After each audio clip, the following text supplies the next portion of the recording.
அனைவருக்கும் கோபிநாத்தின் அன்பு வணக்கங்கள் நண்பர்களே. ஒரு நல்ல ஆரோக்கியமான சமுதாயத்தை உண்டாக்க வேண்டுமென்றால் நாம் இதை கட்டாயமாக கடைபிடித்தாக வேண்டும். நாமும் கடைபிடிக்கணும். இளைய தலைமுறைகளாம் நமது குழந்தைகளுக்கு கட்டாயமாக சொல்லிக் கொடுக்க வேண்டிய ஒரு 7 செயல்களை பற்றி தான் ரொம்ப சுருக்கமாக பார்க்க இருக்கோம்.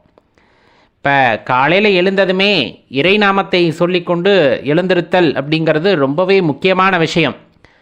இப்போ கடவுள் நம்பிக்கை இருக்குது அப்படிங்கும்போது கண்டிப்பாக இறைவன் நம்மை வழி நடத்துகிறார் என்பது நமக்கு தெரியும் அல்லவா. காலையில் எழும் பொழுதே எதிர்மறையான சிந்தனைகள் இல்லாமல் இறை நாமத்தை சொல்லிக்கொண்டு ஒரு 3 முறை சொல்லிட்டு எந்திரிக்கிறதும், அதே போல் இறைவனுடைய சங்கீதங்கள் இருக்கிறதல்லவா, அந்த பாடல்களை எழும்பொழுதே கேட்டுக்கொண்டு எழுந்திருப்பதும் பார்த்திங்கன்னா அந்த நாளை ரொம்பவே சிறப்பான நாளாக மாற்றி தரும். இதை நீங்கள் தினம் சரி நீங்கள் பாருங்கள். காலையில் எந்திரிச்சப்ப அந்த மாதிரி இறை நாமத்தை சொல்லி கொண்டு எழுந்திருத்தோ அல்லது இறை பாடல்களை கேட்டுக்கொண்டு எந்திரித்த நாட்களை யோசித்தீர்கள் என்றால் அப்படியே அன்னைக்கு முழுவதும் ஒரு ஆற்றல் மிக்க நாளாக இருந்திருக்கும்.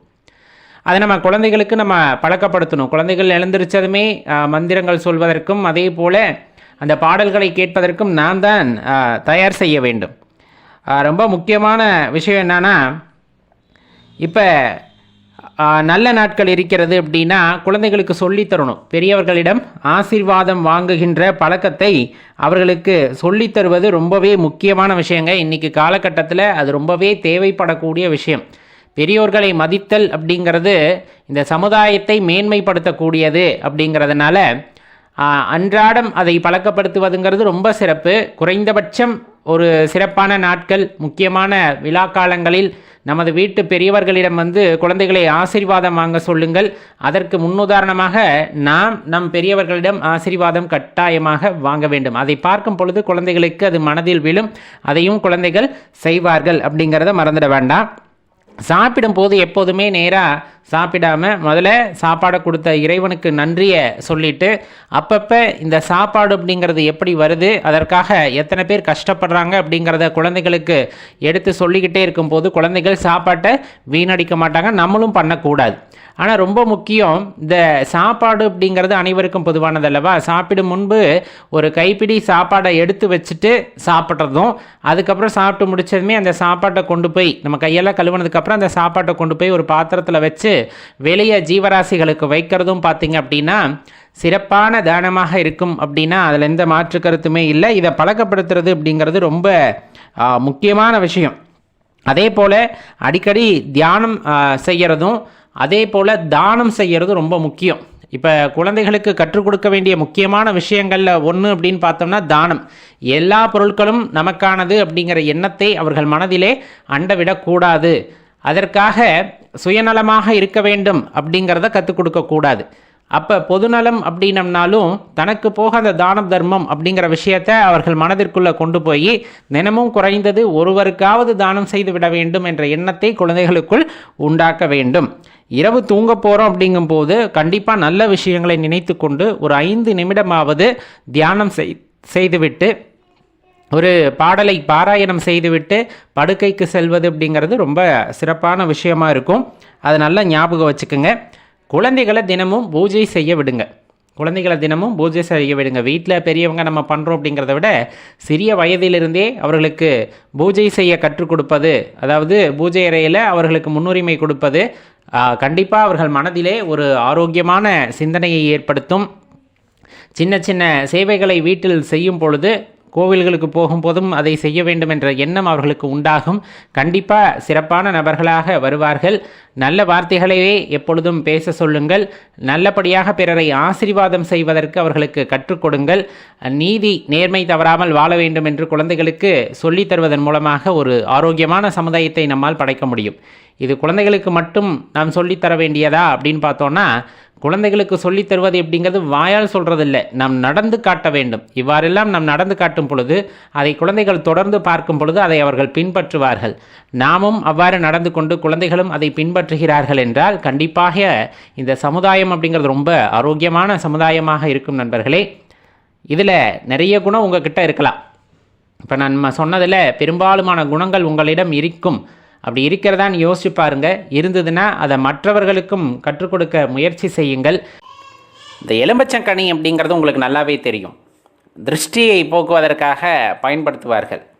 கிராமப்புறம் நகர்ப்புறம்னு இல்லை, பெரும்பாலும் அதை பற்றி நன்கு தெரிந்தவர்கள் வந்துட்டு எலுமிச்சம்பழத்தை திருஷ்டி கழிப்பதற்காக பயன்படுத்துவதை பார்த்திருப்பீர்கள். அது இரண்டாக நறுக்கி ஒரு பகுதியிலே குங்குமமும் இன்னொரு பகுதியிலே மஞ்சளும் நல்ல தடவி அதை வீட்டுக்கு வெளிப்புறமாக, சில பேர் வந்து காம்பவுண்ட் இருக்குது அப்படின்னா அதில் கேட் இருக்குன்னா அந்த 2 இடத்துலையும் வந்துட்டு ஒவ்வொரு பகுதியில் ஒவ்வொன்று வைப்பாங்க. சில பேர் நிலைவாசலுக்கு அருகாமையில் அந்த சிவப்பு ஒன்றும் மஞ்சள் ஒன்றும் தடவி வைப்பாங்க. சில பேர்த்துக்கு என்ன பழக்கம் அப்படின்னா இரண்டுமே சிவப்பாக தடவி வைப்பார்கள். அப்படிங்கிறது உங்களுக்கு நல்லாவே தெரிஞ்சது.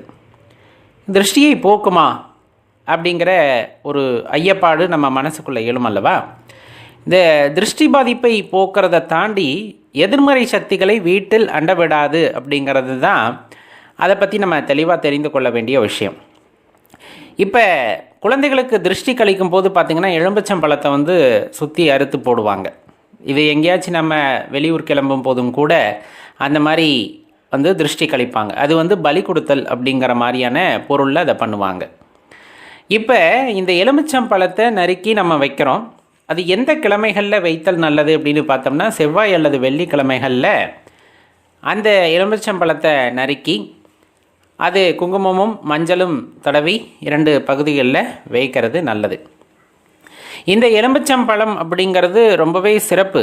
இப்போ அதை வந்து நீங்கள் கோவிலில் வைத்து வாங்கிட்டு வந்து நிலைவாசலுக்கு மேலே ஒரு மஞ்சள் துணியில் கட்டி தொங்க விட்டால் கண்டிப்பாக அந்த நேர்மறை அதிர்வுகள் அப்படிங்கிறது ஈர்க்கப்படும், எதிர்மறை ஆற்றல் அப்படிங்கிறது அந்த நிலைவாசலோடு நிறுத்தப்படும் அப்படிங்கிறது ஒரு ஐதீகம். அது நம்ம முறையாக கடைபிடித்து கொண்டு வருவது. இப்போ வெளியே செல்லும் போது கையில் ஒரு எலுமிச்சம்பழத்தை சாமிக்கிட்ட வச்சு வழிபாடு செய்துவிட்டு கையில் எடுத்து வைத்து கொண்டோமையானால் அது ஒரு பாதுகாப்பு அரணாக விபத்துகள்லாம் ஏற்படாமல் தடுக்கும் அப்படிங்கிறது ஒரு ஐதீகம். இப்போ நம்ம குலதெய்வம் இருக்கிறாங்களவா, அவங்க பாதத்தில் கோயிலுக்கு போகிறீங்கன்னா அந்த பாதத்தில் எலுமிச்சம்பழத்தை வைத்து கொண்டு வந்து வீட்டில் வச்சிட்டோம் அப்படின்னாலே அந்த வீட்டுக்கே ஒரு பாதுகாப்பு அரணாக அந்த எலுமிச்சம்பழம் திகழும் அப்படின்னு சொல்லுவாங்க. இதை தேவக்கனி அப்படின்னு சொல்லுவாங்க. மருத்துவ குணம் நிறைந்தது. உங்களுக்கு தெரியும், அறிவியல் ரீதியாக எடுத்திங்கன்னா இந்த சிட்ரிக் வகையில் வரக்கூடிய பழம் அப்படிங்கிறனால நிறைய நோய்களுக்கு வந்துட்டு அது மருந்தாக இருக்கும். அதே போல் ஜீரணமாகலை அப்படின்னாலும் நம்ம உடனே என்ன பண்ணுவோம், எலுமிச்சம்பழம் சாறு எடுத்து கொஞ்சமாக உப்பு கலந்து கொடுப்பாங்க. உமட்டல் அந்த மாதிரி குமட்டல் இருக்குது, வாந்தி ஏற்படுகின்ற உணர்வெல்லாம் இருக்குது அப்படின்னாலும் இதை வந்து மருத்துவத்தில் வந்துட்டு பயன்படுத்துவாங்க. இன்னும் சொல்லப்போனால் குழந்தைகள் அடிக்கடி தூக்கத்திலேருந்து எழுந்திருக்கிறாங்க, திடீர்னு பயந்து எழுந்திருக்கிறாங்கன்னா தலைமாட்டுக்கிட்ட ஒரு எலுமிச்சம்பழத்தை வைப்பாங்க.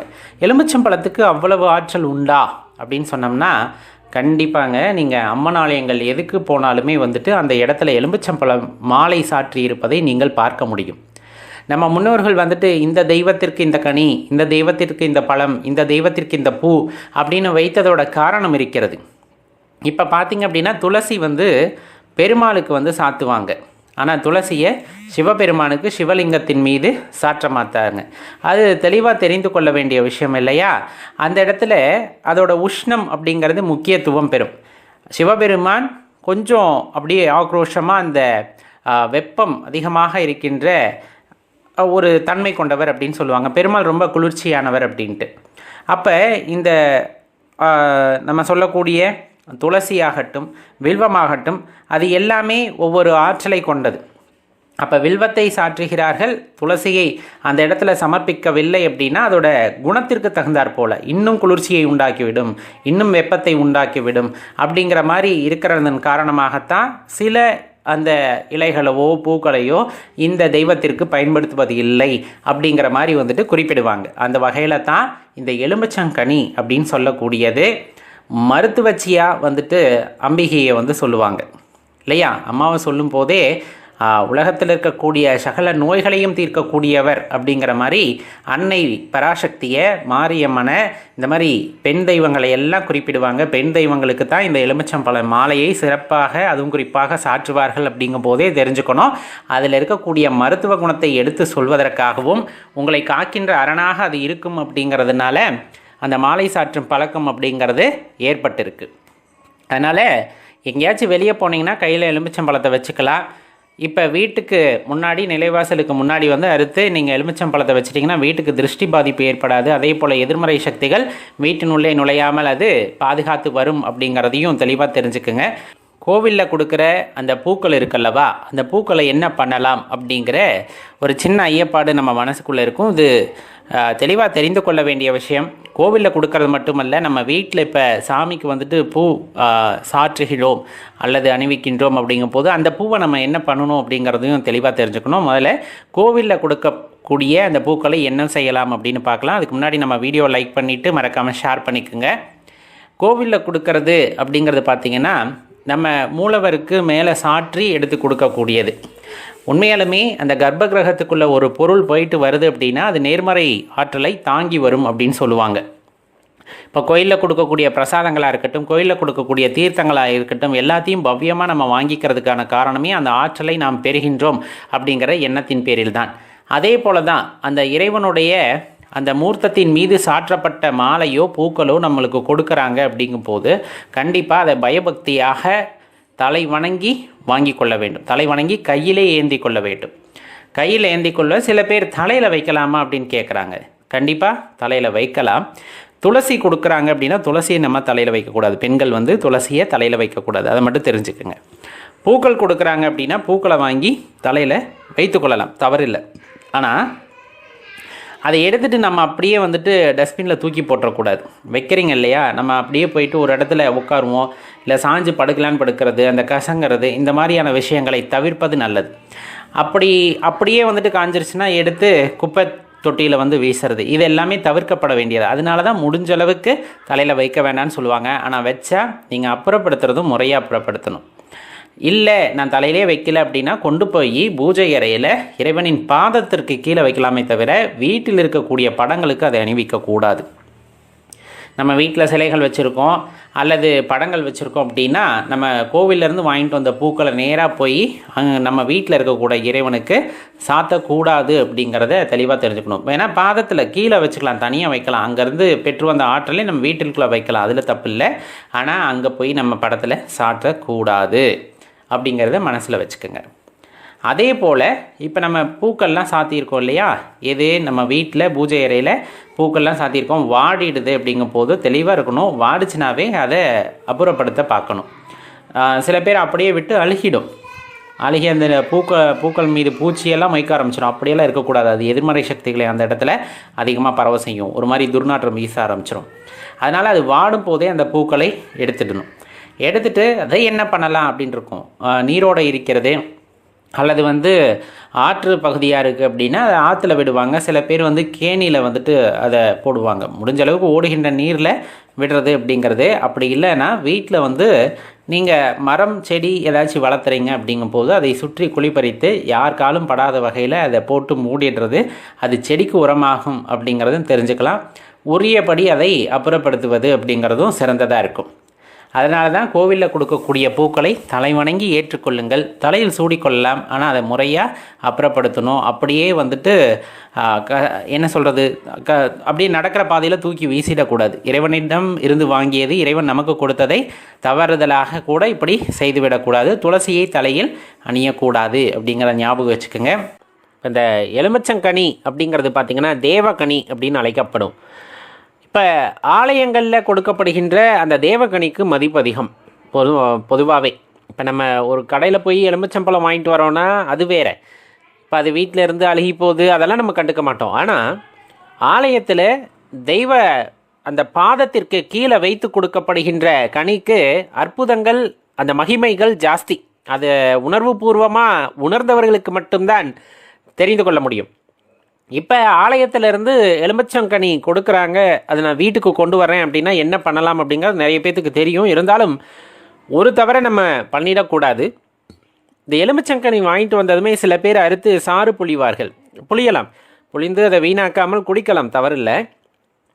ஆனால் அதில் தேன் கலந்து குடிக்கணுமே தவிர உப்பு கலந்து குடிக்கக்கூடாது. சில பேருக்கு அந்த உப்பு கலந்து குடிக்கிறது தான் பிடிக்கும் அப்படிங்கிறனால உப்பு கலந்து குடிப்பார்கள். அதை மட்டும் எக்காரணம் கொண்டும் பண்ணக்கூடாது ஆலயத்திலேருந்து வாங்கிட்டு வரதை. இல்லை வேறு என்ன பண்ணலாம்? இப்போ நம்ம அறுத்து சாறு புளியறதுக்கு மனம் ஒத்து வரல அப்படின்னா பூஜை அறையில் வைக்கலாம். உங்களுக்கு நல்லா தெரியும். இந்த ஆற்றல் வாய்ந்த எலுமிச்சங்கனிகளை கவனித்து பார்த்தீங்கன்னா, ஆலயத்துலேருந்து வாங்கிட்டு வர்றது சாமிக்கிட்ட வச்சிங்கன்னா 1 வாரம் 10 நாள் ஆனாலும் அது அழுகாது, அந்த பூசாம் பிடிச்சி போகாது, அப்படியே இருக்கும். நிறம் கொஞ்சம் கொஞ்சமாக மாறினா கூட அப்படியே சுருங்கிடும். அந்த ஈரப்பதம் மட்டும் வெளியே போய் சுருங்கியிருக்கும். அவ்வளவு ஆற்றல் வாய்ந்த அந்த கனியோட தன்மைகள் அது எல்லாமே.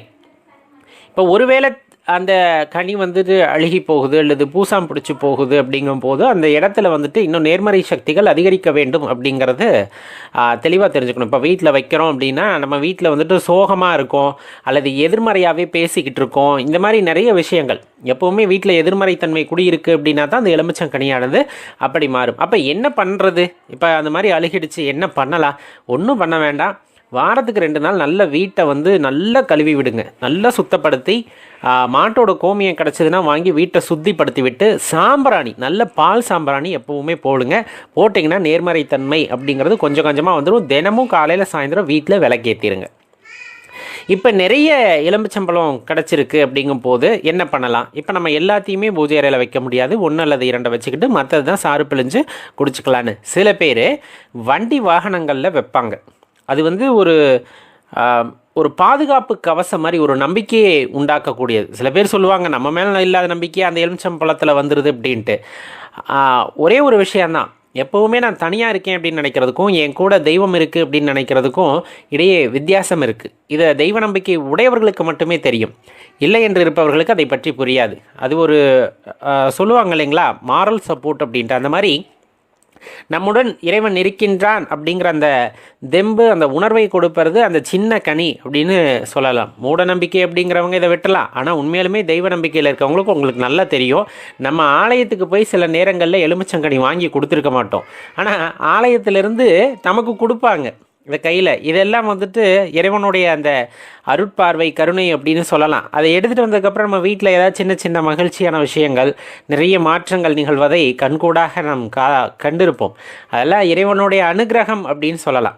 அப்போ என்னென்ன பண்ணலாம்? எடுத்துகிட்டு வந்தால் சில பேர் சிவப்பு துணியில் கொஞ்சம் திருநீர் போட்டு அதில் எலுமிச்சம்பழத்தை வச்சு நிலவாசலில் கட்டுவாங்க. சில பேர் பூஜை அறையில் வச்சுருப்பாங்க. நான் ஏற்கனவே சொன்ன மாதிரி அப்படியே வச்சுக்கலாம். சில பேர் அதை அறுத்து பொழிந்து சாறு ஆக்கி அதில் தேன் கலந்து குடித்திருக்கலாம். இதில் தவறில்லை. ஆனால் உப்பு கலந்து மட்டும் குடிக்க வேண்டாம் அப்படிங்கிறத தெளிவாக தெரிஞ்சுக்குங்க நண்பர்களே. இந்த எலுமிச்சங்கனி அப்படிங்கிறது கோவிலேருந்து எடுத்துகிட்டு வந்தாலும் சரி, இல்லை இப்போ நான் எங்கேயாச்சும் ஒரு வேலை நிமித்தமாக போகிறேன் அப்படிங்கும்போது ஆலயத்திலேருந்து கொடுக்கப்பட்ட எலுமிச்சங்கனியை கையில் எடுத்துகிட்டு போனாலே அது ஒரு நம்பிக்கை, வெற்றியோட சின்னமாக இருக்கும். இல்லை ஆலயத்திலேருந்து கொடுத்தது இல்லைன்னா வீட்டில் பூஜை அறையில் வைத்து உங்கள் குலதெய்வத்தை, உங்கள் இஷ்ட தெய்வத்தை மனதார வேண்டிக் கொண்டு அந்த எலுமிச்சங்கனியை கையில் எடுத்துகிட்டு போகலாம். இப்போ வீட்டில் இந்த நைவேத்தியம் அப்படின்னு சொல்லுவோம், நிவேதனம், நைவேத்தியம், இந்த மாதிரி விஷயங்கள்லாம் சொல்லுவோம் இல்லைங்களா? இப்போ நம்ம சாமி கும்பிடும்போது கட்டாயமாக நைவேத்தியம் வைத்து சாமி கும்பிடுங்கள் அப்படின்னு சொல்லுவோம். இப்போ இறைவனுக்கு அதை படைக்கின்றோம் அப்படிங்கும் போதே நல்லா தெரிஞ்சுக்கணும், அது ஆற்றலை சார்ந்த ஒரு விஷயம் அப்படின்னு சொன்னால் அதில் எந்த மாற்று கருத்துமே இல்லை. இப்போ கோவிலுக்கு போனால் நம்மளால் ஒரு எனர்ஜியை உணர முடியுது அப்படின்னு சொல்கிறோமா, எனர்ஜியே உணர முடியுது. ஏதாவது சில ஆலயங்களில் போனால் எனக்கு கண்ணில் தண்ணி வந்துடும், எனக்கு அப்படியே உடம்பெல்லாம் செலுத்துரும், இந்த மாதிரி ஏதோ பண்ணுற மாதிரி இருக்குன்னு சொல்கிறது எல்லாமே பார்த்திங்கன்னா அங்கே இருக்கக்கூடிய ஆற்றலை நம் சரீரமானது உணர்கிறது அப்படிங்கிறது தான் அதோட பொருள். இப்போ அவ்வளவு ஆற்றல் பொதிந்திருக்கின்ற இடத்துல தான் நம்ம என்ன பண்ணுறோம் அப்படின்னா தீர்த்தம் அப்படிங்கிறது அங்கே வைக்கிறாங்க. அதே போல் பிரசாதம் அப்படிங்கிறது அங்கே கொடுக்குறாங்க. நைவேத்தியம் அப்படிங்கிறது இறைவனுக்கு படைக்கிறார்கள். சில ஆலயங்களில் என்ன பண்ணுவாங்கன்னா அந்த நைவேத்தியம் படைக்கிறோம் அப்படிங்கும் போது இறைவனுக்கு ஒன்றும் அதே போல் பக்தர்களுக்கு கொடுப்பதற்காக ஒன்றும் இருக்கும் அந்த இடத்துல.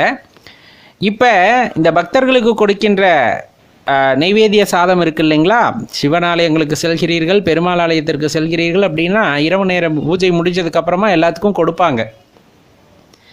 அதை வாங்கி சாப்பிட்டோம்னா எப்படி செஞ்சுருந்தாலும் சரி அங்கே சாப்பிடும்போது அது ஒரு அதீத சுவையாக இருக்கும்.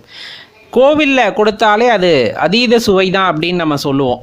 அதாவது செய்ய தெரியாதவங்க செஞ்சால் கூட அது அதிகமான சுவை உடையதாக அங்கே இருக்கும். ஆனால் ஏற்கனவே இறைவனுக்காக இறைவனைவே மனதில் நினைத்து கொண்டு அங்கு அடியார்கள் அந்த நைவேத்தியத்தை செய்கிறாங்க அப்படிங்கும்போது அது இன்னும் மெருகேறுகிறது. ஏன்னா அவங்க செய்கிறது அந்த உணவுப் பொருட்களை மட்டும் சேர்த்தல்ல, கூடவே அவர்களோட பக்தியும் அன்பையும் சேர்த்து அதில் கலந்து விடுவதன் காரணமாக அது சுவையும் அதிகமாகிறது. அதே போல் அதன் மூலமாக கிடைக்கின்ற ஆற்றலும் நமக்கு அதிகமாகிறது. இப்போ இறைவனுக்கு பார்த்தீங்க அப்படின்னா சாற்றுகின்ற மாலையோ அல்லது பூவோ கூட வேறு மாதிரி இருக்கும். அதாவது இறைவனின் ஆற்றலுக்கு தகுந்த மாதிரி. இயற்கையிலேயே பார்த்திங்க அப்படின்னா கொஞ்சம் உக்கிரமான தெய்வங்களுக்கு சிவப்பு நில மலர்களை வந்துட்டு சாத்துவாங்க. பைரவருக்காக இருக்கட்டும், காளியம்மனுக்காக இருக்கட்டும். அதே போல் முருகனுக்கும் வந்துட்டு அரளி மலர் கொண்டு அர்ச்சனை செய்வார்கள். அதே சிவபெருமானுக்குன்னா வில்வத்தை பயன்படுத்த சொல்லுவாங்க. பெருமாளுக்கு அப்படின்னா துளசியை பயன்படுத்த சொல்லுவாங்க. அப்போ அந்த இறைவனோட தன்மைக்கு ஏற்றவாறான பொருட்களை நாம் படைக்கின்றோம். அதே போல தான் நெய்வேத்தியம் படைக்கிறதும் பார்த்திங்கன்னா அந்த தளத்தில் அந்த இறைவனுக்கு என்ன பெருமையோ அதன் ஆற்றலை பெருக்குவதற்கு என்ன நெய்வேத்தியம் படைக்க வேண்டுமோ அதை வந்துட்டு படைப்பார்கள். இப்போ விநாயக சதுர்த்தி அப்படின்னு நம்ம எடுத்துக்கிறோம் அப்படின்னா விநாயகருக்கு மோதகத்தை, கொழுக்கட்டையை, கரும்பு இதெல்லாம் படைக்கணும் அப்படின்னு சொல்லுவாங்க. இப்போ வாராகி அம்மனுக்கு அப்படின்னு நம்ம போகிறோம் அப்படின்னா முக்கியமாக கிழங்கு வகைகளை படைக்கணும் அப்படின்ட்டு சொல்ல கேள்விப்பட்டிருப்போம். பெருமாள் கோவிலில் புளியோதரை அப்படிங்கிறத நம்ம பார்த்துருப்போம். இந்த மாதிரி ஒரு சில இடங்களில் சிறப்பு இருக்கும். சில ஆலயங்களில் வெறும் தயிர் சாதம் மட்டும்தான் வந்து நெய்வேத்தியமாக படைப்பாங்க. அப்போ அந்த தலத்தில் இருக்கக்கூடிய இறைவனுக்கு ஆற்றலை பெருக்குவதற்கு அல்லது அதற்கு தேவையான அந்த ஆற்றலை கொடுப்பதற்கு அந்த நெய்வேத்தியமானது அங்கு படைக்கப்படுகின்றது. அப்போ தெளிவாக தெரிந்து கொள்ள வேண்டிய ஒரு விஷயம், அவ்வாலயத்தில் அதே நெய்வேத்தியம் நாம் பெறுகின்றோம் அப்படிங்கும் போது அந்த ஆலயத்தில் இருக்கின்ற ஆற்றல்களை நாம் பெறுகின்றோம் அந்த நெய்வேத்தியத்தின் மூலமாக. அதனால தான் கோவிலில் கொடுக்குற பிரசாதத்தை எந்த மனசஞ்சலமும் இல்லாமல் வாங்கி சாப்பிட வேண்டும் அப்படின்னு குறிப்பிடுவாங்க. நம்ம பார்த்துருப்போம், நைவேத்தியத்தை அல்லது அங்கே பிரசாதம் கொடுக்குறாங்க அப்படிங்கும் போது கண்டிப்பாக எப்பேற்பட்டவர்களாக இருந்தாலும் தனது மனதில் உள்ள அகங்காரத்தை விட்டுவிட்டு அங்கு சென்று வரிசையில் நின்று, நான் மீண்டும் கூறுகின்றேன், வரிசையில் நின்று வாங்குவதை நீங்கள் பார்த்திருப்பீர்கள். அந்த இடத்துல அந்த போட்டி நான் முன்னாடி வாங்கணும் அதெல்லாம் இருக்காது. அமைதியாக போய் நின்று வாங்கிறத பார்த்துருப்போம். காரணம், அவங்களுக்கு அந்த ஆற்றலானது முழுமையாக தேவைப்படுகிறது. இந்த இறைவனின் அனுகிரகமானது முழுமையாக தேவைப்படுகிறது. அப்போ தான் அந்த விஷயமானது அங்கு நிகழப்பெறுகிறது. சில ஆலயங்களில் நெல்லிக்காய் தருவாங்க, சில ஆலயங்களில் திராட்சை தருவாங்க. இந்த மாதிரி வேறு வேறு பொருட்கள் தந்தாலும் அவ்வாலயத்திற்கு என்ன முக்கியத்துவம் கொடுக்கப்படுகிறதோ, அவ்வாலயத்தில் எந்த பொருளுக்கு முக்கியத்துவம் கொடுக்கப்படுகிறதோ அதை பிரசாதமாக கொடுக்கிறார்கள். அதில் உள்ள ஆற்றலை நம்மால் உணர்ந்து கொள்ள முடியும். இப்போ திருப்பதிக்கு போகிறீங்கன்னா லட்டு கொடுக்குறாங்க, அதோட சுவை வேறு எங்கேயுமே நமக்கு கிடைப்பதில்லை. பழனிக்கு போகிறீங்க, பஞ்சாமிர்தம் கொடுக்குறாங்க. அந்த பஞ்சாமிர்தம், அந்த அமிர்தத்தின் சுவையை நாம் வேறு எங்கும் அந்தளவுக்காக நம்மால் உணர முடிவதில்லை. இந்த மாதிரி ஒவ்வொரு ஆலயத்திற்கென்று சிறப்பு இருக்கிறது. அங்கு கொடுக்கக்கூடிய பிரசாதமாகட்டும், நெய்வேத்தியமாகட்டும் மிகவும் சிறப்பானது. அது நம் உடலுக்கு ஆற்றலை கொடுக்க வல்லது அப்படிங்கிறத தெரிந்து கொண்டோம் அப்படின்னா ஆலயங்களில் கொடுக்கப்படுகின்ற அந்த பிரசாதங்களை நாம் வீணடிக்க மாட்டோம். இப்போ தானங்கள் பல வகையாக நாம் குறிப்பிடுவோம். நமக்கு பலன் தரக்கூடிய தானங்கள் நிறைய இருந்தாலும் பிற ஜீவராசிகளுக்கு நாம் செய்கின்ற தானம் அப்படிங்கிறது நம்முடைய குறைகளை போக்க வல்லது அப்படிங்கிறத ஆராய்ந்து நமது சித்த பெருமக்களும் ஞானியர்களும் நமக்கு எடுத்து கூறியிருக்கிறார்கள். அதன் வழியிலே நாம் பயணப்படும் போது கட்டாயமாக நமக்கு இருக்கக்கூடிய சின்ன சின்ன தோஷங்கள், மனக்கவலைகள், சில நேரங்களில் முடிவெடுக்க முடியாமல் தடுமாறுவோம் இல்லைங்களா, அந்த நேரங்களில் எல்லாம் இந்த புண்ணியமானது நமக்கு சரியான முடிவை எடுக்க ஒரு பாடமாக இருக்கும் அப்படிங்கிறத தெரிந்து கொள்ள வேண்டும். பெருமாளோட அவதாரமாக மச்சவதாரத்தை குறிப்பிடுவாங்க, மீனை குறிப்பிடுவாங்க. இப்போ கோவிலுக்கெல்லாம் நம்ம போகிறோம் இல்லைங்களா, கோவிலில் போனீங்கன்னா கோவில் குளத்தில் கண்டிப்பாக மீன் வளர்ப்பு அப்படிங்கிறது இருக்கும், அங்கே மீன் கண்டிப்பாக இருக்கும். இப்போ இந்த கோவில் குளத்தில் இருக்க மீனுக்கு பொறி வாங்கி போடுறது நம்ம இப்போ சொன்ன மாதிரி மனசில் இருக்க கவலைகளை போக்க வல்லது. ரொம்ப முக்கியமான விஷயம், கடன் பிரச்சனைகளை தீர்க்க வல்லது, அல்லது சின்ன சின்ன தோஷங்கள் இருப்பின் அந்த தோஷங்களை போக்க வல்லது அப்படிங்கிறத தெளிவாக தெரிஞ்சுக்கணும். இப்போ நம்ம வீட்டில் மீன் தொட்டி வச்சுருக்கோம், அதுக்கு நாங்கள் உணவு போடுறோம் அப்படிங்கிறது இல்லை. தெளிவாக தெரிஞ்சுக்குங்க. அந்த கோவில் குளங்கள், ஆறுகள், இந்த மாதிரி இருக்கிற இடங்களில் இருக்கக்கூடிய மீன்களுக்கு, அதுலேயும் குறிப்பாக கோவில் குளத்தில் இருக்கக்கூடிய மீன்களுக்கு அந்த பொறி வாங்கி போடுறது அப்படிங்கிறது கண்டிப்பாக அந்த சின்ன சின்ன தோஷங்களை போக்க வல்லது அப்படிங்கிறத தெளிவாக தெரிஞ்சுக்கணும். நம்மளுடைய தர்மத்தில் தான் பார்த்திங்கன்னா எல்லா ஜீவராசிகளுக்கும் தெய்வ அங்கீகாரம் அப்படிங்கிறது கொடுக்கப்படும். இந்த ஜீவராசிகளை காப்பது மட்டுமல்லாமல் அதற்கான மரியாதையும் கொடுத்து அதற்கான உணவையும் கொடுப்பது அப்படிங்கிற பழக்க வழக்கம் அப்படிங்கிறது நம்மளோட தர்மத்தில் கடைபிடிக்கப்பட்டு வருகிறது. அந்த வகையில் மச்சாவதாரமான மீனுக்கு கண்டிப்பாக நம்ம வந்துட்டு அந்த உணவை கொடுக்கணும். அதுவும் பொரியாக கொடுக்கும்போது கண்டிப்பாக நம்ம கவலைகள் அகலும் அப்படிங்கிறத தெளிவாக தெரிஞ்சுக்குங்க. இப்போ கோவிலுக்கு போகிறீங்கன்னா தெய்வ தரிசனம் முடித்து விட்டு வந்தாலும் சரி, அல்லது போகும்போதே மீனுக்கு பொரி வாங்கி போட்டுட்டு போனாலும் சரி, கண்டிப்பாக அது உங்களுக்கு கைமேல் பலனை கொடுக்க வல்லது. வீட்டில் எவ்வளோ பிரச்சனைகள் இருந்தாலும் சரி, கோவிலுக்கு போய் இந்த பொரியை வாங்கி குளத்தில் போட்டுட்டு அமைதியாக அது சாப்பிட்றத பாருங்கள். கொஞ்சம் பொறுமையாக உட்காந்து பாருங்கள். மனசு மாறும், மனசு சந்தோஷமாக இருக்கும். அந்த ஜீவன்கள் பசியாறுவதை நீங்கள் பார்க்கும் பொழுது கண்டிப்பாக அந்த உள்ளார்ந்த உணர்வானது உங்களுக்குள் ஒரு பெரிய மாற்றத்தை ஏற்படுத்தும் நண்பர்களே. இது சாதாரண விஷயம் அல்ல. இதை அனுபவ ரீதியாக உணர்ந்தவர்கள் மட்டுமே இதோட ஆழத்தை தெரிந்து கொள்ள முடியும் அப்படிங்கிறத தெரிஞ்சுக்குங்க. இனிமேல் ஏதாவது கோவிலுக்கு போனீங்க, கோவில் குளம் இருக்குது அப்படின்னா பொரி கையோடு வாங்கிட்டு போயிடுங்க நண்பர்களே. இந்த பதிவை பார்த்துட்டு மறக்காமல் உங்கள் நண்பர்களோடையும் பகிர்ந்துக்குங்க, அவங்களும் பலனடையட்டும். இந்த பூஜை அறை அப்படின்ட்டு இருக்கு இல்லையா, அந்த பூஜை அறையில் விக்கிரக வழிபாடு, அதே போல் சாமி படத்தை வைத்து வழிபடுவோம். ரொம்ப முக்கியமாக பண்ண வேண்டிய ஒரு விஷயம் அப்படின்னா, இந்த முகம் பார்க்குற கண்ணாடியை வைத்து வழிபாடு செய்தல் அப்படிங்கிறத கேள்விப்பட்டிருப்பீங்க. சில பேர் அதை தொடர்ந்து கடைபிடித்து கொண்டு வருவார்கள். அதோட அருமை பெருமை தெரிந்தவர்கள், அதனின் ஆற்றலை உணர்ந்தவர்கள் தொடர்ந்து வழிபாடு செய்வார்கள். பெரிய கண்ணாடியாக வைக்கணும்னு கூட அவசியம் இல்லை. சின்ன கண்ணாடியாக வைத்து வழிபட்டாலும் போதுமானது தான். அந்த கண்ணாடிக்கு அப்படி என்ன மகிமை அப்படின்னு சொன்னோம்னா, உள்ளதை உள்ளபடி பிரதிபலிக்கின்ற ஒரு பொருள் அப்படின்னா அந்த கண்ணாடியை நம்ம சொல்ல முடியும். நீங்கள் எந்த ஒரு பொருளை கண்ணாடி முன் காட்டினாலும் அதில் எந்த ஒரு பிரச்சனையுமே இல்லாமல் இருப்பதை இருப்பதுவாறே காட்டுகின்ற தன்மையானது அந்த கண்ணாடிக்கு உண்டு. அந்த கண்ணாடியை வைத்து வழிபாடு செய்யும் போது, பூஜை அறையிலே அந்த கண்ணாடியை வைத்து வழிபாடு செய்யும் போது முன்னோர்களுடைய ஆசீர்வாதம் உங்களுக்கு கிடைக்கும் அப்படிங்கிறத ஞாபகம் வச்சுக்கோங்க. அந்த கண்ணாடி வைக்கிறீங்க அப்படிங்கும்போது அதுக்கு முன்னாடி ஒரு அகல் விளக்கோ அல்லது வீட்டில் இருக்கக்கூடிய விளக்கை ஏற்றி வழிபட வேண்டும். இயல்பாகவே ஒரு வீட்டில் விளக்கு எரியுது, நெய் விளக்கு இல்லை நல்லெண்ணெய் விளக்கு எரியுது அப்படிங்கும்போது அதனுடைய ஆற்றலானது அந்த வீடு முழுவதும் பரவும் போது பார்த்திங்க அப்படின்னா ஒரு நல்ல ஸ்பரிசமானது உண்டாயிருக்கும். நேர்மறை எண்ணங்கள் அதிகமாக இருக்கும். வெளிச்சம் பரவ பரவ அந்த இடமே அப்படியே ஒரு நல்ல அதிர்வுகளோடு காணப்படும். இப்போ விளக்கு ஏற்றுறோம், அந்த பூஜை அறையில் கண்ணாடி இருக்குங்க போது இயல்பான தத்துவம், இந்த கண்ணாடிக்கு முன்னாடி நீங்கள் ஒரு ஒளி ஏற்றிருக்கிறீங்கன்னா அது பல மடங்கு பெருக்கி கொடுக்கும், பல மடங்கு பெருகும் அந்த வெளிச்சமானது. அப்படி அந்த ஒளியானது பெருகுகிறது அப்படிங்கும் போது அந்த இடத்துல நேர்மறை ஆற்றல் நிறைய குடிக்கொண்டு இருக்கும். ஒன்று. இன்னொன்று, நீங்கள் வழிபாடு செய்கிறீங்க, வழிபாடு செய்யும்போது கண்ணாடியை பார்த்து வழிபாடு செய்கிறீங்க, தெய்வத்தை மனசில் நினச்சிட்டு வழிபாடு செய்கிறீங்க. அந்த கண்ணாடியை பார்க்கும்போது அந்த கண்ணாடியில் என்ன உருவம் தெரியும் அப்படிங்கிறத மனசில் யோசிச்சு பாருங்கள். தெய்வம் அப்படிங்கிறது எங்கே இருக்குது அப்படிங்கிற தாற்பயத்தை உலகுக்கு எடுத்து கூறுவது தான் இந்த கண்ணாடி வழிபாடு அப்படின்னு நம்ம சொல்லலாம். இறைவனை எங்கெங்கோ தேடி செல்ல வேண்டாம், இறைவன் எங்கு இருக்கின்றார் அப்படிங்கிறத அந்த பிரதிபலிக்கக்கூடிய தன்மை அந்த கண்ணாடிக்கு உண்டு.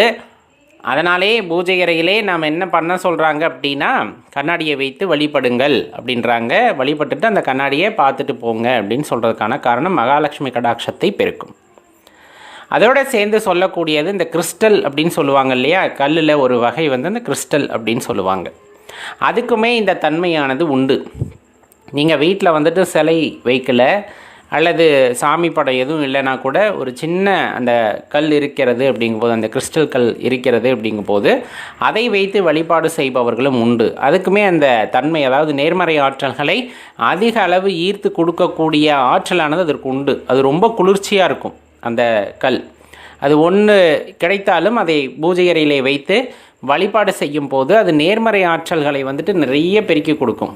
அந்த குளிர்ச்சியை உங்களுக்கு ஒரு நல்ல அதிர்வுகளாக மாற்றி கொடுக்கக்கூடிய தன்மை அந்த கல்லுக்கு உண்டு அப்படின்ட்டு சொல்லுவாங்க. இந்த கண்ணாடி வழிபாடு அப்படிங்கிறதோட சேர்ந்து நம்ம செய்ய வேண்டியது அல்லது பயிற்சி பண்ணுறதுன்னா, தியானம் செய்கிறதுக்கு முன்னாடி ஒரு சில பயிற்சிகள் செய்வார்கள் மனதை ஒருநிலைப்படுத்துவதற்கு. அந்த கண்ணாடியை பார்க்கக்கூடிய பயிற்சி அப்படிங்கிறது அது ஒன்று. அதை தொடர்ந்து கண்ணாடியை வந்துட்டு நம்ம பார்த்துக்கிட்டே இருக்கிறோம், அதில் எந்த சலனமும் ஏற்படாமல் அதில் நம்ம தொடர்ந்து பயிற்சி செய்கிறோம் அப்படிங்கும்போது கண்டிப்பாக மனதானது ஒருநிலைப்படும்.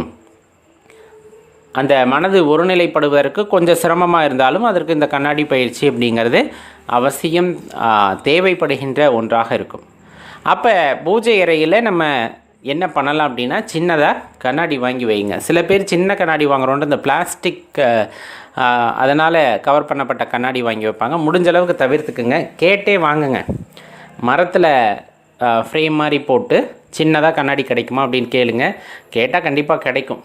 அப்போ இயற்கையை பாதிக்காத வகையிலே அந்த மரக்கண்ணாடின்னு சொல்லுவாங்க, ஃப்ரேம் வந்து மரத்திலானது, அதை போட்டு சின்னதாக கண்ணாடி வாங்கி உங்கள் பூஜை அறையில் வைத்தீங்க அப்படின்னா கண்டிப்பாக நீங்கள் சொல்கின்ற மந்திரம் அப்படிங்கிறதும் அந்த இடத்துல உங்களுக்கு பெருகிறது உங்களுக்கு தெரியும். அதே போல் அந்த நேர்மறை ஆற்றல் வந்து அதிகரித்து அந்த இடமே கோவில் மாதிரி ஆகிறது உங்களால் உணர்ந்துக்க முடியும். அதை அடிக்கடி தொடச்சி பொட்டு வைத்து பூ வைக்கணும். கண்ணாடிக்கும் நம்ம சாமி படத்துக்கு என்னென்ன முறை செய்கின்றோமோ அதே போல் அந்த கண்ணாடிக்குமே நம்ம தொடச்சி பூ பொட்டெல்லாம் வைத்து வழிபாடு செய்யும் போது கண்டிப்பாக அந்த நேர்மறை ஆற்றல்களை நம்மால் உணரவும் முடியும், உட்கிரகிக்கவும் முடியும் அப்படிங்கிறத தெரிந்து கொள்ளுங்கள் நண்பர்களே. இப்போ ஆலயத்துக்கு போகிறோம், போகும்போது பூ வாங்கிட்டு போவோம், தேங்காய் பழம் இந்த மாதிரிலாம் வாங்கிட்டு போவோம். பூக்களை வாங்கி கொண்டு போய் வைக்கணுமா இல்லை நம்ம கையால் தொடுத்து வைக்க வேண்டுமா, எது சிறப்பு அப்படின்னு கேட்டோன்னா இரண்டுமே சிறப்பு தான். இப்போ உங்களால் முடியலை, வீட்டில் மலர் இல்லை, இந்த மலர்களை சேகரிக்க முடியாது, கொஞ்சம் வயதாகி விட்டது, இந்த மாதிரி எதுவும் செய்ய முடியாது அப்படிங்கிற நிலைமையில் நம்ம ஆலயத்திற்கு அருகாமையில் இருக்கக்கூடிய மலரை வாங்கி கொண்டு போய் சமர்ப்பணம் செய்யலாம். அதில் எந்த மாற்று கருத்துமே இல்லை. இல்லை எங்கள் வீட்டில் மலர்கள் இருக்கின்றது, நாங்கள் அதை பறித்து நாங்களே தொடுத்து கொண்டு போய் கொடுக்கலாமனா அதுதான் உத்தமத்திலும் உத்தமம் அப்படின்னு சொல்லக்கூடியது. பூக்களை பறிக்கிறதுக்கு முறை இருக்குது. இடுப்புக்கு மேலே பாத்திரத்தையோ அல்லது கைகளையோ வைத்து கொண்டு தான் அந்த கைகளில் தான் பூவை பறித்து வைக்க வேண்டும், இடுப்புக்கு கீழ் வைக்கக்கூடாது அப்படின்னு சொல்லுவாங்க. ரொம்ப முக்கியமான விஷயம், மலர்களை பறிக்கும் பொழுது நாமத்தை தொடர்ந்து சொல்லி கொண்டு இருக்க வேண்டும். எந்த இறைவனுக்காக நீங்கள் அந்த மலரை பறிக்கிறீர்களோ அந்த திருநாமத்தை வந்து தொடர்ந்து சொல்லிக்கொண்டே இருத்தல் நல்லது. பறித்ததுக்கப்புறமா நீரில் நல்லா அலம்பிட்டு அதுக்கப்புறமா அதை உலர்த்திட்டு திருப்பியும் சுத்தமான பஞ்சு திரியினால் செய்யப்பட்ட நூல் இருக்கு இல்லையா, பஞ்சில் செய்யப்பட்ட நூலை எடுத்து அதில் இறைவனுடைய திருநாமத்தை சொல்லிக்கொண்டு ஒவ்வொரு பூவாக சரமாக தொடுத்தல் வேண்டும். அதுதாங்க ரொம்ப சிறப்பு. இதை கொண்டு போய் ஆலயத்தில் சமர்ப்பணம் செய்யும் வரையிலும் பயம் பக்தியாக இருந்து கொண்டு போய் வைக்கிறோம் அப்படின்னா அது மனதுக்கு ஒரு மகிழ்ச்சியை ஏற்படுத்துவதோடு மட்டுமல்லாமல் அது ஒரு ஆனந்தமான சூழ்நிலையை ஏற்படுத்தும். அது உங்களுக்கு எல்லா பலனையுமே ஏற்படுத்தி தரும். இப்போ ஒரு சில மலர்களுக்கு சில பலன்களை ஏற்படுத்தக்கூடிய தன்மை உண்டு. அது என்ன அப்படிங்கிறத ரொம்ப சுருக்கமாக பார்த்துடலாம். இப்போ இந்த மல்லிகை மலர் கொண்டு போய் சாத்துறோம் இல்லையா, வீட்டில் மல்லிகைப்பூ இருக்குது, நான் வந்துட்டு கட்டி கொண்டு போய் இறைவனுக்கு சாற்றுகின்றேன். எந்த இறைவனுக்கு சாட்டலாம் அப்படின்னா எல்லா இறைவனுக்கும் சாட்டலாம் பொதுவாக. அப்படி அதை கொண்டு போய் சமர்ப்பணம் செய்யும் போது கண் பார்வை வந்துட்டு தெளிவாகும் அப்படிங்கிறது தெரிந்து கொள்ள வேண்டும். இதே பாரிஜாத பூ இருக்குது இல்லைங்களா, இந்த பாரிஜாத பூ பார்த்திங்க அப்படின்னா மன மகிழ்ச்சியை உண்டாக்குவதோடு பக்தியை வந்துட்டு உண்டாக்கும் அப்படின்னம்னா அது மிகையாகாது. அதே அல்லிப்பூவை நீங்கள் சமர்ப்பணம் செஞ்சீங்கன்னா அதிர்ஷ்டம் உண்டாகும். வாழ்க்கையில் எவ்வளோ கடன் தொல்லை கஷ்டங்கள் இருந்தாலும் அது அதிர்ஷ்டத்தை உண்டாக்கி தரும் அப்படின்னு சொல்லுவாங்க. மஞ்சள் அரளிப்பூ சொல்லுவோம் இல்லையா, மஞ்சள் நிறத்தில் அரளி இருக்கும், கடன் தொல்லையை நீக்கக்கூடிய ஆற்றல் வாய்ந்தது. நம்ம எந்த இறைவனுக்கும் சமர்ப்பணம் செய்யலாம். அதையும் குறிப்பாக செவ்வாய் உரையில் இந்த மஞ்சள் அரளியை கொண்டு போய் அருகாமையில் இருக்க ஆலயத்தில் நீங்கள் கட்டி தொடுத்து சமர்ப்பணம் செய்து விட்டு வரும் பொழுது கண்டிப்பாக கடன் தொல்லையிலிருந்து படிப்படியாக நீங்கள் மீண்டு வர முடியும். செவ்வந்தி பூ வந்து குரு தோஷத்தை போக்க வல்லதும்பாங்க. நவகிரகத்தில் குரு பகவானால் ஏற்படக்கூடிய பிரச்சனைகள் ஏதேனும் இருப்பின் அதையெல்லாம் நிவர்த்தி செய்யக்கூடியது அப்படின்னு சொன்னோம்னா இந்த செவ்வந்தி மலரை வந்துட்டு குறிப்பிட்டு சொல்லுவாங்க. அரளிலேயே சிவப்பு நிற அரளி இருக்கும். இது குடும்பத்தில் சண்டை சச்சரவுகள் வராமல் பாதுகாக்கும், ஒரு ஒற்றுமையை உண்டாக்கும், குடும்ப உறுப்பினர்களிடையே பெரிய ஒற்றுமையை உண்டாக்கக்கூடியது. சங்குப்பூ அப்படின்னு கேள்விப்பட்டிருப்பீங்க, அதிலே நீல சங்குப்பூ அப்படின்னு சொல்லுவாங்க. அது சனீஸ்வர பகவானுடைய பரிபூர்ண அருளை பெற்றுத்தரக்கூடியது. ஏன்னா அவர் நீதிமான் இல்லையா, எல்லாத்துக்குமே நீதி வழங்குவார். நம்மளால் அதை தாங்க முடியல இந்த ஜென்மத்தில் அப்படிங்கும் போது நீல சங்கப்பூவால் அர்ச்சிக்கும் பொழுது அவருடைய அருளானது கிடைக்கக்கூடும் அப்படிங்கிறத தெரிஞ்சுக்கணும். செந்தாமரை, வெண்தாமரை. செந்தாமரையை நீங்கள் கொண்டு போய் சமர்ப்பணம் செய்கிறீங்கன்னா செல்வம் உண்டாகும். அதே போல் ஆயுளில் ஏற்பட சின்ன சின்ன பிரச்சனைகள் எல்லாம் தீரும். சூரிய பகவானுடைய பூரணமான கருணையை பெற்றுத்தரும் அப்படிம்பாங்க. வெண்தாமரை அப்படிங்கிறது வாழ்க்கையை நிம்மதியாக வாழ்வதற்கான ஒரு சந்தர்ப்பத்தை ஏற்படுத்தி தரும் அப்படின்னு சொல்லப்படும். இப்போ இதெல்லாம் இல்லை, இந்த மலர்கள்லாம் இல்லை, நான் என்ன பண்ணலாம்? இப்போ விநாயகர் ஆலயத்திற்கு போனால் அருகம்புல் கட்டி கொண்டு போய் போடலாம். இது எளிமையாக கிடைக்கக்கூடியது தானே. சிவாலயத்திற்கு போகிறோன்னா ஒரு 2 வில்வ இலையை வாங்கி கொண்டு போய் சமர்ப்பணம் செய்யலாம். பெருமாள் ஆலயத்திற்கு போகிறீங்கன்னா கிடைக்கக்கூடிய துளசியை வாங்கி கொண்டு போய் சமர்ப்பணம் செய்யலாம். இந்த மாதிரி ரொம்ப எளிமையாக ஒவ்வொரு இறைவனுக்குன்னு உபயோகப்பட்ட எளிதாக கிடைக்கக்கூடிய மலர்களையோ அல்லது இலைகளையோ சமர்ப்பணம் செய்யும் பொழுது அதற்கே உண்டான பலனானது உங்கள் கைமேல் கிடைக்கும் அப்படிங்கிறத தெரிந்து கொள்ள வேண்டும் நண்பர்களே. ரொம்ப எளிமையான விஷயம், நம்ம எளிமையாக செய்யக்கூடிய விஷயந்தான். அருகாமையில் உள்ள ஆலயத்திற்கு இதையெல்லாம் இந்த மாதிரி சமர்ப்பணம் செய்யும் போது நாம் நினைத்தது நடக்கும். அதே போல் வாழ்க்கையில் ஒரு பெரிய மாற்றத்தை இது உண்டாக்கும் அப்படின்னா மாற்றுக்கிறதே இல்லை. இந்த நீர் பூசணிக்காய் அப்படின்னு சொல்லுவோம், திருஷ்டி பூசணிக்காய் அப்படின்னு சொல்லுவாங்க. இந்த மாதிரி நிறைய விஷயத்தில் இந்த வெண்பூசணியை வந்து சொல்லிக்கிட்டே போவாங்க. இதில் பார்த்திங்க அப்படின்னா மருத்துவ குணம் ரொம்பவே அதிகம். உடல் சார்ந்து நிறைய போஷாக்குகளை கொண்டது அப்படின்னா இந்த பூசணிக்காயை சொல்லலாம், வெண்பூசணிக்காயை. அதை ஜூஸ் போட்டு குடிக்கும்போது உடலுக்கு நிறைய ஆற்றலானது கிடைக்கும். அதை குடித்து பழகிக்கிறது அப்படிங்கிறது உடலுக்கு நிறைய, நம்ம சொல்கிறோம் இல்லையா, பாசிட்டிவ் எனர்ஜி அப்படின்னு அதை உருவாக்குற வகையில் இருக்கக்கூடிய ஒரு ஜூஸ் தான் இந்த வெண்பூசணிக்காய் ஜூஸ் அப்படின்னு சொல்கிறது. அதை எடுத்துக்கும் போது நல்லது. சரி, வேறு எதுக்கெல்லாம் பயன்படுத்துகிறோம்? நம்ம இந்த வீட்டு வாசலில் பூசணிக்காய் கட்டி தொங்க விட்டு பார்த்துருப்பீங்க, வீட்டு வாசலில் அறுத்து வச்சு பார்த்துருப்பீங்க.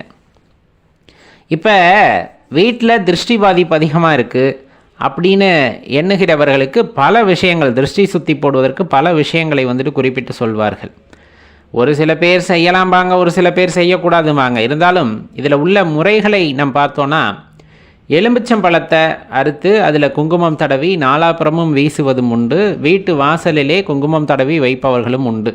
அது திருஷ்டி பாதிப்பை போக்கும் அப்படின்னு சொல்லப்படும். ஆகாச கிருடன் கிழங்கு இருக்கு இல்லையா, அதை வந்து வீட்டு வாசல்லே மஞ்சள் தடவி கட்டி தொங்க விடுவாங்க. இது ஒரு முறை. கற்றாழை அப்படின்ட்டு இருக்கும் இல்லையா, அந்த கற்றாழையை வந்து வீட்டுக்கு முன்னாடி கட்டி தொங்க விட்டுருப்பாங்க. இந்த மாதிரி நிறைய விஷயங்கள் திருஷ்டி சுற்றி போடுதெல்லாம் இருந்தாலும் இதில் எல்லாம் ஒரு உயர்ந்ததாக கருதப்படுவது அப்படிங்கிறது இந்த திருஷ்டி பூசணிக்காயை வந்து சூற எறிவது அப்படின்னு சொல்கிறது. அதை வீட்டை சுற்றியோ இல்லை யாருக்கு திருஷ்டி கழிக்கணுமோ அவர்களை தலையை சுற்றி வந்து முச்சந்தியில் ஓரமாக உடைத்தல். அது பெரும்பாலும் உடைக்கிறத தவிர்த்துக்கிறது நல்லது. ஏன்னா ரோட்டில் போகிற வர்றவங்க வந்துட்டு அதில் தடுமாறி விழுந்துடுறாங்க. அதனால் ஒரு ஓரமாக அதை உடைப்பது, அதுக்கப்புறம் உடைத்ததை வந்து அந்த ரோட்டுக்கு அப்புறப்படுத்தி வச்சுறதும் நல்லது. இல்லையா என்ன பண்ணலாம் அப்படின்னா அப்படியே கட்டி தொங்க விட்டுறலாம். இந்த மை இருக்கு இல்லையா, மையில் கருப்பு சுண்ணாம்பில் வெள்ளை போட்டு வச்சு கட்டி வீட்டுக்கு முன்னாடி தொங்க விட்டுட்டிங்க அப்படின்னாலும் அது அதிகபட்சமாக பார்த்திங்கன்னா எதிர்மறை ஆற்றல்களை தன்னகத்தை ஈர்த்து கொள்ளக்கூடிய ஆற்றல் உடையது அப்படின்னு சொல்லப்படும். வீட்டை நோக்கி வரக்கூடிய எதிர்மறை ஆற்றல்களை எல்லாம் தன்னகத்தை ஈர்த்து கொள்ளக்கூடிய ஆற்றல் யாருக்கு உண்டு? அந்த வெள்ளை பூசணிக்காய்க்கு உண்டு அப்படின்னு சொல்லுவாங்க. அப்படி இல்லைன்னா சில பேர் இந்த கிரகப்பிரவேசம் பண்ணும்போதெல்லாம் பார்த்திங்கன்னா தெரியும், பூசணிக்காயை வெட்டி சிகப்பு தடவி எல்லா மூளையிலையும் வந்துட்டு தடவி அப்படியே தூக்கி வீசிடுவாங்க. அதுவும் ஒரு வகையான திருஷ்டி கழிப்பு தான். இல்லைன்னா பூசணிக்காயை 2ஆக அரிந்து அதிலே சிவப்பு தடவி நம்ம கேட் இருக்கு இல்லையா, அந்த மெயின் கேட் இருக்கு இல்லையா, அந்த இடத்துல வைப்பதும் திருஷ்டியை போக்க வல்லது அப்படிங்கிறத தெளிவாக தெரிஞ்சுங்க. இப்போ கட்டி தொங்க விடுறீங்கன்னா பௌர்ணமி திதியில் வந்துட்டு கட்டி தொங்க விடலாம். இல்லை திதியெல்லாம் இல்லை, ரொம்ப ஒரு மாதிரி எங்களால் ஒரு எதிர்மறை ஆற்றலை வந்து உணர முடிகிறது அப்படின்னா வீட்டை சுற்றி முதல்ல திருஷ்டி பூசணிக்காய் உடைத்து விட்டு பிறகு ஒரு திருஷ்டி பூசணிக்காய் வாங்கி நீங்கள் கட்டி தொங்க விட்டுருங்க. வீட்டுக்கு முன்னாடி அனைவரின் பார்வையில் படும்படி அந்த திருஷ்டி பூசணிக்காயை வாங்கி கட்டி தொங்க விடலாம். இதெல்லாம் முன்னோர்கள் நமக்கு கூறி சென்ற அறிவுரைகள். இப்போ இது என்னன்னா, நம்ம சமூகத்தில் இந்த பலி கொடுக்குற பழக்கம் அப்படின்னு ஒன்று இருந்தது, இன்னும் இருக்கிறது. சில பேர்த்துக்கு வந்து அந்த இரத்த பலி கொடுக்கறதுல உடன்பாடு இருக்காது. அவங்க வந்து இந்த சைவ பலின்னு சொல்லக்கூடிய இதை ஏற்றுக்கொள்வார்கள். இன்னும் சில பேர் உண்டு, இதையுமே கொடுக்கக்கூடாது அப்படின்னு சொல்லக்கூடியவர்கள் உண்டு. அவர்கள் வந்து ஆத்ம ரீதியாக சில பாவனைகளை செய்து அந்த திருஷ்டிகளை போக்கிக் கொள்ளக்கூடியவர்களாக இருப்பார்கள். ஆனால் இந்த பழக்கம் இருக்குது அப்படின்னா இதை கண்டிப்பாக செய்யலாம். ஒன்றும் பெரிய பாதிப்புகளை இது ஏற்படுத்துவதில்லை. சில பேர் வந்து அந்த மனித உருவத்தை செய்வாங்க. வைக்கப்புல் இருக்கு இல்லையா, அதை வந்து சட்டை பேண்ட்டுக்குள்ளேயெல்லாம் திணித்து ஒரு இது மனிதன் நிற்பது போல் செய்து திருஷ்டி பொம்மை வைப்பாங்க. ஆனால் அதுக்கெல்லாம் நிறைய முறைகள் சொல்லப்படும். அது அவ்வளவு எளிதானது அல்ல. இந்த கட்டட வேலை செய்கிறாங்க இல்லையா, அவங்கள கேட்டால் வந்துட்டு அவங்க தெளிவாக சொல்லுவாங்க. அதை வச்சிட்டிங்க அப்படின்னா அதுக்குன்னு சில முறைகள் குறிப்பிடப்படும். அந்த முறைகள் அந்த ஐதீகத்தை எல்லாம் பண்ணி அந்த திருஷ்டி நாள் சொல்கிறோம் இல்லையா, நான் கிரகப்பிரவேச வரலும் வச்சுருந்தேன் அப்படின்னா அதுக்கப்புறம் அதை அப்புறப்படுத்தினா அப்படியே தூக்கியெல்லாம் நம்ம கொண்டு போய் போட முடியாது, போடவும் கூடாது அப்படின்னு சொல்லுவாங்க கிராமத்தில். அதுக்குன்னு சில பலிகள் எல்லாம் கொடுத்து அதை கொண்டு போய் முச்சந்தியில் எரித்து விடணும் அப்படிம்பாங்க. எரிக்கிறப்பையும் நல்ல தைரியமான ஆள் தான் போகணும் அப்படிம்பாங்க. இது பயமுறுத்துறதுக்கெல்லாம் இல்லை. அதனால் நம்ம ரொம்ப அந்த திருஷ்டி கழிக்கிறோம் அப்படிங்கிற பேரில் வந்து ரொம்ப தெரியாத விஷயங்களை கையில் தொடக்கூடாது, ரொம்ப ஆபத்தான விஷயங்களில் வந்துட்டு ஈடுபடக்கூடாது. நம்ம முடிஞ்ச அளவுக்கு திருஷ்டிக்கு வந்து எலும்புச்சங்கனியை வந்துட்டு பயன்படுத்தலாம். அப்படி இல்லைன்னா திருஷ்டி பூசணிக்காயை பயன்படுத்தி கொள்வது நல்லது. மறக்காமல் உங்கள் நண்பர்களோடையும் பகிர்ந்துக்குங்க, அவங்களும் பலனடையட்டும். நன்றி, வணக்கம்.